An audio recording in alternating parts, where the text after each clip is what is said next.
Welcome to the big back... Tom, why are you wearing that shirt? It's Colombia, mate. Yeah, but what's the relevance? He's dynamite. On the left and on the right. Get in. Sinisterra's dynamite. Cheers, Lee. Leeds Sign him up for Leeds 10 more years. Leeds tears. Drinking in the Leeds fans' tears. That's a new ending. Look, let's be singing that at Craven Cottage, but the proper version. Welcome. Sinisterra is now a permanent cherry, and we're playing a team he scored a worldie against in the reverse fixture on Boxing Day. Bournemouth never lose at Fulham. Well, the last time we did was in 1992. Since then, it's been 4 draws and 4 wins. The last time we lost there, Tom, you were like eating Farley's rusks and drinking milk and stuff, weren't you? Yeah, I was just about 1, I think. So what, a couple of years ago? Yeah, a few years. But yeah, I thought we had a good record there, mate. And yeah, you don't want to jinx it, but I remember saying the same against Forest this season, and we didn't lose to them either time. So hopefully it continues. But yeah, I was glad you said that stat, because I was just thinking in my head, I've been there a few times. I don't think I've ever seen us lose, and obviously that is correct. The only time I could think was home under Scott Parker for them, 1-0 Mitrovic. Sorry, who? They scored and then pass them lot. But they did beat us once at our place. That's all I can really remember. So we've got a good record against them, mate. I said to Sammy James yesterday, and sorry to repeat myself if you've seen it, but it's like when you're going out with a new girl and you think, oh my goodness, she's amazing. And then you bump into someone that used to go out with her before, and he's saying to you, mate, stay clear. You're going, stay clear. And you're no, hang on a minute. She's lovely. Just because your experience was bad doesn't mean, don't worry about it. And they go, well, all right, we'll see. I'll speak to you later. And then a year later, you're there bonding with a pint over the person you once knew, saying, oh yeah, you were right about her. Has he moved? He hasn't even. I mean, he's moved on a couple of times, but he hasn't found anything long term, has he? He's still on Tinder, trying to find a new one, isn't he? Bless him. But Bournemouth and Fulham, we're doing all right. We have rarely looked threatened by relegation this season. Well, they haven't. We did at the start, but we knew it was always going to be difficult. But look, for them, it's been all right. A Carabao Cup semi-final spot. Liverpool, unfortunately, got the win at their place and went on to Wembley. Fulham, they've dealt with life, I'd say, fairly admirably after Mitrovic up sticks. And in Marco Silva, they've also got a manager that the fans love. If only they could have the same relationship with their owners, as they're not overly happy. By the way, how rude of me. My name's Sam Davis. Oh, my name is Tom Jordan. This is Back in the Net. We're an AFC Bournemouth fan channel. If you're brand new here, we totally appreciate it. And if you want to help us out, there are couple of things you can do. Yeah, click the like button, click the subscribe button, click the bell, do all that good stuff, and it'll be much appreciated. Thank you. So look, we touched on this before the West Ham game, but Enes Unal finally making his flagship appearance now in an AFC Bournemouth kit, and as we allude to, Sinisterra is now a cherry. We've activated the option to buy, 20 million or so. This is big news for us, isn't it? Yeah, it's big signing. It's shows that I saw the little clip with Cine just saying about how he feels loved there and how the project going forward, because he is a top player. Obviously he fell out with Leeds and stuff, but he's still young and he can go to a lot of places. So I'm really pleased that he sees us going in the right direction. I don't really feel like he would stay here if he thinks I'm going to be a scrap every season near the bottom. So that's a good sign. Really good that the club have moved to do that quickly and get that all done and sorted. And yeah, it's a positive one after getting in Unal, as you say, mate, and we look strong. We've still got players to return in Tyler Adams as well, so going in the right direction. Can I just stop you there? Go on. You're talking too much. I'm going to give you a blue card. Oh, don't get me on it. We've got to talk about it. Firstly, we'll tell you about SofaScore. SofaScore is our favourite footballing app. We've got it downloaded, and you can too. There's a link in the description and at the card. At the top of the screen, there's a QR code as well that you might just want to flash your phone out on camera mode and pop the link in. Every download really does help Back of the Net, because on the app there's real-time goal notifications. You get them faster than on TV. There's player and team information as well. Loads of stats and heat maps. Tom is on the app now, and it is the highest rated live score app on the App Store and on Google Play. Yeah, I was just going to, because obviously our last game was a real snooze fest, wasn't it, against Nottingham Forest. Yeah. But I was just, going to try and pull up a stat there, because I think, stuff did happen in the game. So, for example, you think, I won a very good game. And you go, Lewis Cook, good rating. You think, why did he get a good rating? Because it's a bit of a bitty game. And then you can go into detail and go, okay, so his aerial duels, he had 3, won them all. You know, you probably don't think about that with Lewis Cook, so it's good to see little things like that, and I always like it. And even Neto, for example, you know, good rating because everything that was chucked at him, he got. Touches were good, his long balls were accurate. You know, so really good. It goes into a lot of detail on all them sort of stats, and yeah, it's great because I always like it. Like you say, you just get off the eye test, and then you go, yeah, can I back my point up here? And that's what I do a lot on this channel anyway. So yeah, really pleased they're supporting us, mate. So, do you want to remember what happened at Craven Cottage last time? This is what happened.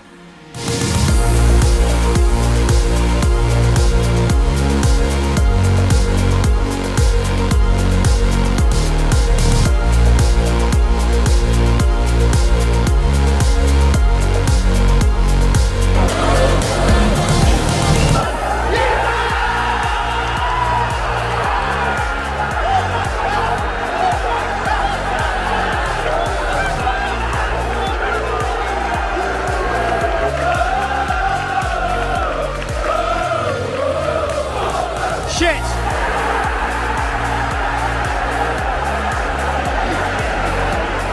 Got done at the near post. Poor marking there.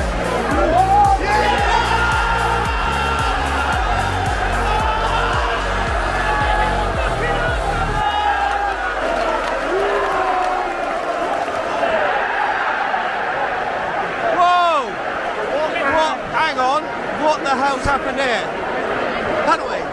Oh, fucking hell.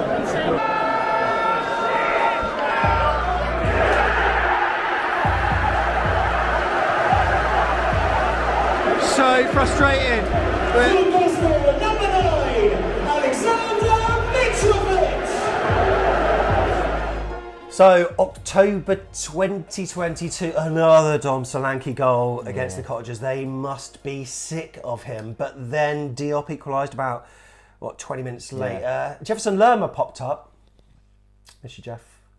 Only for, was it a dodgy penalty or not? There was an incident between Mitrovic and, was it Lerma as well? Yeah, and it was kind of one of them where Mitrovic, you could argue, was clever because they were kind of tussling him on it, and then he fell into him. But so weird, but I was thinking that then actually, just while you were saying that, quite often against Fulham, there's either a penalty or a red card. So I remember a few times in the 5-1 against them, they got a red card in the end. Yeah. Obviously, we had our first penalty in God knows how long this season against them. There was a penalty in that game. So there's often some talking points. But I've always felt personally that Mitrovic has been the pain in the arse. So I'm really pleased that he's gone. I know they're not. But as you did mention, I think they've coped pretty well because when they didn't... I know Jimenez come in, who's obviously will come on to the fact that he's out of this one. But I did think, they might feel that. But good coach, mate. They're getting the best out of them. Absolutely. If you're a Fulham fan or a Bournemouth fan and you're just wondering what content are we putting out surrounding this game, we'll tell you. Full time, Tom. Fan cams, right? Yep, get the fan cams done. Then on the Sunday we'll have the vlog out. Yes, we will, yes. Hopefully limbs. Absolute limbs. And then Monday we can dissect it a little bit more in the second look. And the audio podcast will come out. Probably chucking a Premier League show. Then we'll have an away day show for Fulham and West Ham. Yeah, we've got 2 to catch up on. 2 London ones to catch up on. That's Wednesday and Thursday covered. And then Friday we're travelling up to Mate, it's going to be a preview on the road. It will. How's about that? Away. I know, yeah. Might have to record it at Warwick Services or Yeah, something. might have to, mate. Yeah, it's going to be a long one. You have to take a full day off for that one. So yeah, looking forward to it though, mate. Lots of content. So yeah, that's why you click that subscribe button for us. Now, stop what you're doing right now. Oh. Do you want to win some of this? Oh my goodness, look at this. An AFC Bournemouth mug, Brixler's Lego set ball sort of thing. If only we knew what it was. And also this Sherpa plush throw with up the cherries. I've got one of them. By the way, head over to our Twitter. It's got to be done today because the competition closes today. Sorry, X. It's called X. No, it's called X. You've just cleared up a lot in my mind because you know when there's something you just can't, you can't pin what memory it's bringing you. And that throw, I was like, I've seen that throw in the flesh. You've got one, haven't you? It's usually behind us, yeah. That's why. I sorted it out. Happy days. It's nice, isn't it? Yeah, so look, there's a link in the description as well. Again, there's another card at the top of the screen. You've got till about midnight, and then tomorrow morning we will announce the winner there. And all it is just a case of liking, retweeting, doing all the follows and that, and just doing an AFC Bournemouth GIF in reply. We wouldn't want you not to get your hands on this, so make sure you get on it as soon as possible. Thank you very much. Right, let's take a look at the form table then. And mate, I mean, Bournemouth have slightly dropped off a little bit, sadly. We are in 12th position at the moment, but Fulham, they've got only one win in their last 6. And I think a lot of their fans are sort of looking down the table. As I spoke to Sammy yesterday, and I was watching some of the Fulhamish content, and I think your form always dictates which part of the table you're looking at, either north or south. They're looking south, and I don't think we've really looked over our shoulder for quite a while, have we, really? No, not for a while. We probably will this weekend just because they're the ones right over our shoulder as it stands. Obviously, we have got that game in hand, as we've had for a while, which has now been rearranged, hasn't it, for the game against Luton. But yeah, I think Fulham will be absolutely fine, but I think with a few little injuries and a few teams picking up form, you know, your likes of Luton and stuff, it's going to make them look a little bit, but I think they'll be absolutely fine. They just don't want this run to continue, and then it starts turning into more and more. But yeah, I think they've got more than enough, mate, and they've got a good coach. To say injuries haven't helped them, particularly at the back. So yeah, that's probably kind of made the form look worse. I think the surprise was the Burnley one, not because they didn't win, but because they were 2-0 up. Yeah. So I never ever thought Burnley would get back into the game. Didn't look like they would. So that would have been a real blow for them. And you've just seen the league table as well there. Just a point apart, but look, we have got a game in hand. If we win that, we go up to the same position that we're already in. I was just looking then. So we've both won the same amount of games, and we've both scored the exact same amount of goals. Yeah. That's interesting, isn't it? It is interesting. Yeah, our last league win was Fulham.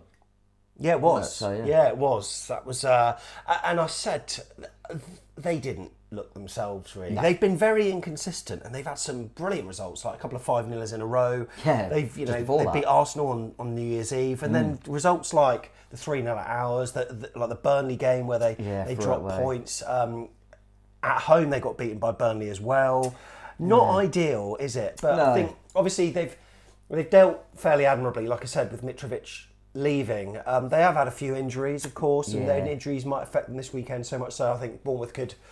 I don't know what the odds are, but I'm feeling confident. Yeah, I think William returned in sense of he didn't play in the home fixture. I think will be big for him because they missed him on that day, I felt, just to open something up. And as I say, we've got a good record against them, but I've seen them a fair amount on telly and always thought Fulham are a decent side. And then against us, I thought they were hopeless. I didn't think we had to be brilliant to win 3-0. Even like Leno, who's normally quite consistent, I thought he was quite poor. And yeah, so it was a surprise, but I think they missed the focal point, which, yes, it won't be Jimenez at the weekend, but they should have a better option than they had against us on that day. And yeah, like I say, missing William causing problems as well. I think Bassey's been out, Tottenham's been out, but I think he should be back. But yeah, they've had a few knocks on that. I don't think they've been able to get a consistent lineup going, but they've still got some top players. I think Paulinho in particular is one of the best in his position in the league. So yeah, they're still a good side, mate, and it's still one to be wary of. And I think teams will still go to Craven Cottage going, it's a tough game, and you get a point. You probably most teams will be happy there. But as you say, I'm pretty confident. Okay, so talk me through then the results since we last played them. So that was the 3-0. So all their fans probably had their heads in their hands, and then all of a sudden they play Arsenal at home. Well, yeah, like I say, I thought they were hopeless against us, and I thought, well, it's a banker for Arsenal. And Fulham, played really well and got the job done nicely, won that one. So then you thought, right, kick on from there, and this goes into the inconsistency. I mean, they beat Rotherham, their FA Cup, obviously. Lost to Liverpool in the Cup, but narrowly. They were ahead in that game. I thought they were unlucky in that game, actually. The Chelsea one would have been disappointing for them. Chelsea not a great place, and they couldn't score that one. Again, admirable against Liverpool in the second leg, but left themselves too much to do. Thought they were weirdly unlucky in the cup game against Newcastle. I think even Eddie Howe said it. 2-0 Newcastle, Fulham were a better team. And then the Everton game was just a bit of a snooze. But a point against Everton. Everton are better than their league position, obviously. I think it was the latest one, the 2-2 against Burnley, as I mentioned. It would have been disappointing because of the context of it. They were 2-0 up against a team low on confidence, cruising. Watching that back, obviously only highlights, I can't get my head around how they threw that one away. No. So, consistently inconsistent are Fulham, but they're only a point behind us, and they're still a good outfit, still got some good players. So let's check out our head-to-head record against them since we last lost at their place. So, yeah, you can see that it's pretty good indeed. We haven't got another L at theirs, but they have come and beaten us. That was in League Division 2, 1994, and then that 1-0, as you allude to. They're usually relatively tight games, but I say that, and there's the 5-1, there's the 3-0, there's the 3-0 on Boxing Day. They've always been a team that I've felt has equivalent to us a little bit. They are a bigger team. Of course, but I know what you mean in recent times as well. I think it's also because We've shadowed each other up and down the leagues pretty much. we both battled going who can finish higher in the Prem, and then both gone who can who can get promoted. So there's always been a bit of a battle there, and then obviously the Parker factor come into it in recent times. But yeah, we've had some, from a ball perspective, had some great away days there. I mean, the 5-1 was obviously the biggie, which I loved, and Brett Pittman just turned into Messi and brushing Scott Parker off, who was playing centre midfield that day. And I think there was one at home where Arthur scored on Boxing Day, and the day before he was with Scott Parker having Christmas dinner. So yeah, we've had some really nice ones, and not too many disappointing ones. The only one I could think of, as you said, was the 1-0 defeat at home, which I know my memory is stupid when it comes to football autistic for sure. Go on. But I remember that 1-0 at home that we lost. We didn't have a right back. I remember we started the game with Junior Stanislas at right back. Wow. And he got injured. And we didn't have another right back. And I remember Steve Cook had to play at right back. I think Jack Simpson come on. I do remember that game being a real weird one, that it was one of them games that, we had a few injury problems. So Junior Stanislas. I wonder what he's up to now. Yeah, he's doing all right, mate. He's doing all right. Still at the club. Under 18's assistant manager. Yeah. Fair play, Junior. So in all our league games against Fulham, Bournemouth 1-5, drawn 7, lost 4. Overall, 115, drawn 12, lost 11. Okay. We have got the rub of the green. On screen, you're looking at Fulham's average positions for their last 4 games. There were 2 home games, of course, Arsenal, Everton, and also away at Chelsea and Burnley. Fulham gained 5 points, which probably represents an overachievement, as they had lower XGs in every game. Fulham, by the way, we're checking on Vitals Forum, very good at set pieces, with almost half of the chances coming from set pieces, compared to AFC Bournemouth's 26%, which is nearer to most teams' value. So we've got to be wary, but there are some important players that are missing. Yeah, I think Jimenez again, who missed our game, the home game for us, he looks like he's still out. I think Iwobi and Bassi are still out in AFCON. Yeah. Still without Diop. So yeah, they're missing a few there. I think a big one for him, you mentioned set pieces as well, is Tosin being okay, because he was a doubt. Harry Wilson, obviously. He had a knock, didn't he? And we were thinking, hello. Because he's actually in the 1-1. He scored against us. He scored from a corner. Yeah. And that's what I was thinking about then when you said about the set pieces. He's a unit. He's a very, very good centre-half. So I was hoping he'd be out, but yeah, he can't win them all in that sense. And Paulinho's good in the air from set pieces as well. So yeah, they've got a few threats there. But I take him, as much as, I have a bit of a jibes now and again at Harry Wilson, I'd rather him not be there, because I actually think he's improved a lot this season, actually. I really, really do. But his set pieces are good. We knew that even when he was with us, even though he was crap for us, he did always have a good set piece. But yeah, they're missing a few, so that's handy. I think the only difference is, last time they missed Jimenez, they didn't really have a good enough replacement. Now it looks like they'll probably go with Armando Broja. I was about to ask, what's your opinion of that? Because obviously Vinicius went to Galatasaray, was there? That's right, yeah. And then Broja came in from Chelsea, or Broja, I'm not sure how to pronounce that, you'll have to let us know. But what do you make of that? I think that's a good sign, and I'm surprised Chelsea let him go. Maybe it was because of Nkunku coming back to fitness. They thought Broja won't get enough game time, and they want to keep his development going. But he's a good player. I mean, I remember when he was at Southampton and stuff, he was coming through, and I thought, yeah, he's a good player. He'll cause us problems, and when you're on loan, like he'll want to either earn himself a move somewhere or show Chelsea what they're missing. So I think at our place they went with what's his name, Rodrigo Nunes or whatever his name is. Yeah. And I didn't think he was quite up to it. So yeah, I think Broja will help him a lot. So that's a positive for him. But they'd obviously want him as available if they could. But I think Tosin's a big one, being fit, because it means their back four looks strong to me. Yeah, absolutely. What are your thoughts on how this is going to go? Because we're going to make our predictions later. But I said to you just off air, I sense this is either going to be a draw or we will win emphatically. I don't know, because it feels like we haven't won in ages. Yeah, I mean, we haven't cut, but yeah, I know what you mean. The league game was Fulham, so. But the only 2 games we've lost are Spurs and Liverpool recently. I mean, yes, it actually felt like a loss against West Ham, weirdly. Yeah, I think because we played so well, but if you look at it in context, you go, a point at West Ham's decent. Yeah. They're 6th from the league or whatever. I think the most disappointing one was the most recent one, obviously against Forest, where we didn't play well, but we still didn't lose. Yeah. I think we would have found a way to lose that earlier in the season, so that was good. But yeah, I know what you mean. Our last win was against these lot in the league. They've won more recently than it was against Arsenal. So yeah, and I think we're also looking a little bit ahead and going Newcastle away, then Man City. You could do with winning this one, really, just because you don't want to go into a spiral of games without win after we had such a good run. But I think, I don't know if I think people are assuming we'll just go to Fulham and win. I think this is going to be a tough game, and it wouldn't shock me if it's another draw. To be honest, I wouldn't take it because I feel we're good enough to win. But I think you've got to value every point on the road in the Premier League. Let's not get ahead of ourselves. Okay. We're not. I think everyone goes back this run and just goes, why are we not winning every week? Why are we not winning every week? Fulham away. If you go to Fulham away and West Ham away and you don't lose either of them, that's not bad. I was more concerned with Forest at home. I want to be taking the game to teams and causing more problems in our home games. I think every point away from home can be valued. Absolutely. Right, let's do teams. Come on. Okay, so we've got the teams up in front of us. Fulham then in a sort of 4-2-3-1 here. Yeah, pretty much. There has been a lot of kind of injury news and stuff. So Tom, you're going to do your best to predict this side. So go on then, talk me through it. What are you going for? Well, Leno will be in goal. Good keeper, but had a bad one at our place, so I'm hoping he has another one. It's going to be Castagna at right back. I'm quite pleased in the sense that I wasn't sure if it was going to be him or Tete, and it looks like Tete's out, so it will be Castagna. Centre backs, as I mentioned, Tosin is back. He'll play with the experienced Tim Ream, obviously the American agent, but he seems to just keep going, that guy. And I've mentioned this guy before, Anthony Robinson, another American who I really like. I think he's a really underrated left back. He'll be in there. I think that picks itself. Midfield's always difficult. Paulinho would definitely be one of the two in that pivot. And then it's a toss-up, really, between Harrison Reed and Tom Kearney. I'm going to go for Kearney. Right. Just because I think Reed might play the last one. I just think he's a little bit better on the ball, and I think at home they'll go with him.